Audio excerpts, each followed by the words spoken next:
उपवास असला की आपण आपल्या घरी साबुदाणा खिचडी बनवतो, साबुदाणा वडे बनवतो किंवा बनवतो चमचमीत असा उपवासाचा चिवडा.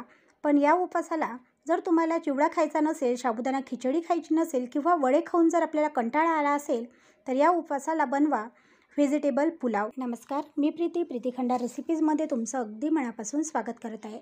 आज मी शिवरात्री विशेष व्हेजिटेबल पुलाव ही रेसिपी घेऊन आलेली आहे. जर आपल्याला काहीतरी वेगळं खावंसं वाटत असेल किंवा तेलकट जर आपल्याला बिलकुलच चालत नसेल, तर आजची रेसिपी स्पेशल तुमच्यासाठी. तर इथे बघा, आपण उपवासाचे तांदूळ म्हणजे वरई 1 कप इथे घ्यायची आहे. आता याला बऱ्याच ठिकाणी भगरसुद्धा म्हटल्या जाते. आता आपल्या घरी किती जणांसाठी आपल्याला ही रेसिपी बनवायची आहे, त्या हिशोबाने इथे आपण भगर कमी जास्त करू शकतो. तर आता ही भगर जी आहे ती आपल्याला स्वच्छ अशी 2 ते 3 पाण्याने धुवायची. कारण की भगर जेव्हा आपण धुतो ना, तेव्हा त्याचं खूप असं पांढरं पाणी निघतं आणि जोपर्यंत हे पांढरं पाणी निघतं तोपर्यंत आपल्याला ही भगर स्वच्छ धुवायची आहे. तुम्ही बघू शकता पाणी निघालेलं आहे आणि हे पाणी आपल्याला पूर्णतः काढून आपली भगर स्वच्छ 2 ते 3 पाण्याने आपल्याला धुवून घ्यायची आहे. इथे मी 3 पाण्याने स्वच्छ भगर धुवून घेतलेली आहे. आता आपल्याला गॅसवर ठेवायची आहे कढई. कढई छान अशी गरम झाली की याच्यामध्ये 2 चम्मच आपल्याला तूप घालायचं आहे. कारण की उपवासाची रेसिपी आहे म्हणून आपण इथे तूप वापरत आहोत. जर तुम्ही अदर दिवशी जर ही रेसिपी बनवत असाल तर इथे तेलसुद्धा वापरलं तरी चालेल. आता आपण तूप इथे घेऊन घेतलेलं आहे आणि तूप छान असं गरम झालं की याच्यामध्ये आपल्याला जिरं व 1 वेलची घालून घ्यायची. कारण की आपण पुलाव बनवत आहोत आणि पुलावामध्ये थोडे मसाले गेले पाहिजे.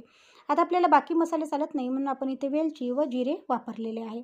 जिरे व वेलची या तुपामध्ये छान असे झाले की याच्यामध्ये आपल्याला अद्रक व मिरचीची पेस्ट घालायची आहे. इथे मी खलबत्त्यामध्ये थोडीशी कशी जाडसर अशी पेस्ट ही करून घेतलेली आहे.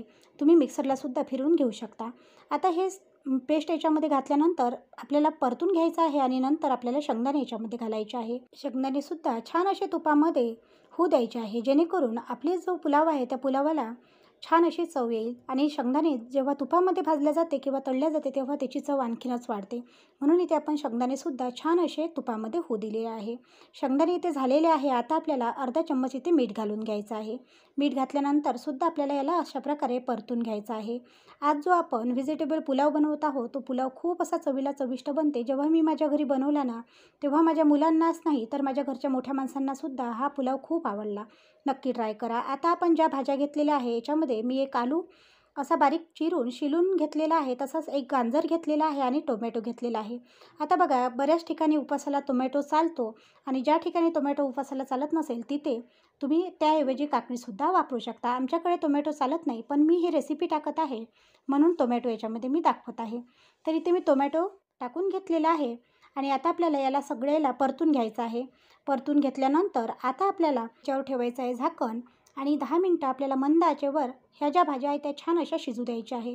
तर इथे बघू शकता 10 मिनटं पूर्ण झालेले आहे आणि आपल्या ज्या भाज्या आहेत त्या अर्धवट शिजलेल्या आहे. आता आपल्याला 2 चम्मच असं दही घ्यायचं आहे आणि दह्यामध्ये अर्धा चम्मच तिखट घालायचं आहे. अशा प्रकारे मिक्स करायचं आहे आणि मिक्स केल्यानंतर हे जे दही आहे हे ह्या भाज्यांवर घालून घ्यायचं आहे. खूप चवीला चविष्ट असा हा पुलाव तयार होतो आणि त्याच्यामध्ये जेव्हा आपण दही टाकतो ना तर त्याची चव आणखीनच वाढते. आता दही टाकल्यानंतर आपल्याला हे अशा प्रकारे मिक्स करून घ्यायचं आहे. मिक्स केल्यानंतर आता आपल्याला याच्यामध्ये घालून घ्यायची आहे वरई. वरई आपण आधी स्वच्छ अशी धुवून ठेवलेली होती. आता ती वरई आपण याच्यामध्ये घालून घेऊया. वरई घातल्यानंतर आपल्याला याला छान असं परतून घ्यायचं आहे. परतल्यानंतर आपल्याला याच्यावर झाकण ठेवायचं आहे आणि मंद आचेवर 10 मिनटं याला अशा प्रकारे शिजू द्यायचं आहे. म्हणजेच आपल्याला याची एक वाफ काढून घ्यायची आहे. आपण आधीच पाणी याच्यामध्ये घालणार नाही, तर आपण वाफ काढल्यानंतर याच्यामध्ये पाणी घालणार आहोत. म्हणून आपण याची पहिले वाफ काढून घेऊया, जेणेकरून हा जो पुलाव आहे तो आणखीनच चवीला चविष्ट बनेल. तर इथे मी एक झाकण ठेवून घेतलेलं आहे आणि 10 मिनटं मंद आचेवर याला आपण याची वाफ काढून घेतलेली आहे. म्हणजे आपली जी भगर आहे ती अर्धवट इथे शिजल्या जाईल. तर आता इथे बघू शकता 10 मिनटं पूर्ण झालेले आहे आणि आपण इथे झाकण काढून घेऊया आणि याला एक वेळा परतून घेऊया. एकीकडे मी गरम पाणी करायला ठेवलेलं आहे, कारण की भगर आहे आणि या भगरीला जेव्हा आपण गरम पाणी टाकू तेव्हाच ही भगर जी आहे ती छान अशी शिजल्या जाईल. तर इथे 2 आपल्याला या भगरीसाठी पाणी लागणार आहे, म्हणून मी ज्या कपाने वरई घेतलेली होती त्याच कपाने 2 कप इथे मी पाणी घेणार आहे. पाणी घेतल्यावर आपल्याला एक छान अशी याची उकळ काढून घ्यायची आहे आणि जेव्हा याला छान अशी उकळ येईल तेव्हा आपल्याला याच्यावर झाकण ठेवायचं आहे आणि मंद आचेवर आपल्याला ही भगर जी आहे ती छान शिजू द्यायची आहे किंवा आपला जो पुलाव आहे तो छान शिजू द्यायचा आहे. या शिवरात्रीला तुम्ही तुमच्याकडे अशा प्रकारे पुलाव नक्की करा. याच्या आधी तुम्ही अशा प्रकारे पुलाव केला का ते सुद्धा मला कमेंट करून कळवायला विसरू नका. आणि इथे बघू शकता मी अशा प्रकारे झाकण इथे ठेवून घेतलेलं आहे. शिवरात्र म्हणा किंवा उपवास, आपण त्या उपवासाच्या दिवशी आपल्या घरी अनेक पदार्थ बनवत असतो आणि अनेक पदार्थ बनवतो, पण त्याच्यामध्ये आपली जास्तीत जास्त असते ती साबुदाणा खिचडी किंवा साबुदाणा वडे. ते पण खूप चवीला चविष्ट असते, पण बऱ्याच जणांना काय होतं की ते साबुदाणा खिचडीमुळे म्हणा किंवा त्या वड्यांमुळे त्रास होतो, म्हणून बरेच जण साबुदाणा खिचडी खाणं टाळतात. म्हणून यावर्षी अशा प्रकारचा पुलाव नक्की करा. तर इथे बघू शकता आपला जो पुलाव आहे तो छान असा शिजून तयार झालेला आहे.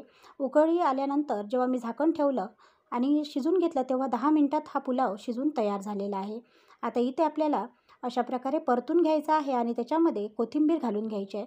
आता इथे बघा, आमच्याकडे कोथिंबीर चालत नाही, पण बऱ्याच ठिकाणी उपवासाला कोथिंबीर ही वापरल्या जाते, म्हणून मी याच्यामध्ये कोथिंबीर घालत आहे. आता मी ही जी रेसिपी बनवली ती शिवरात्रीच्या आधी बनवली आहे, म्हणून मी याच्यामध्ये कोथिंबीर व टोमॅटो वापरला आहे. आणि जर शिवरात्रीच्या दिवशी जर मी ही रेसिपी केली असती तर मी टोमॅटो व कोथिंबीर घातला नसता, कारण आमच्याकडे हा चालत नाही. पण तुमच्याकडे जर चालत असेल तर तुम्ही टोमॅटो व इथे कोथिंबीर नक्कीच घालू शकता.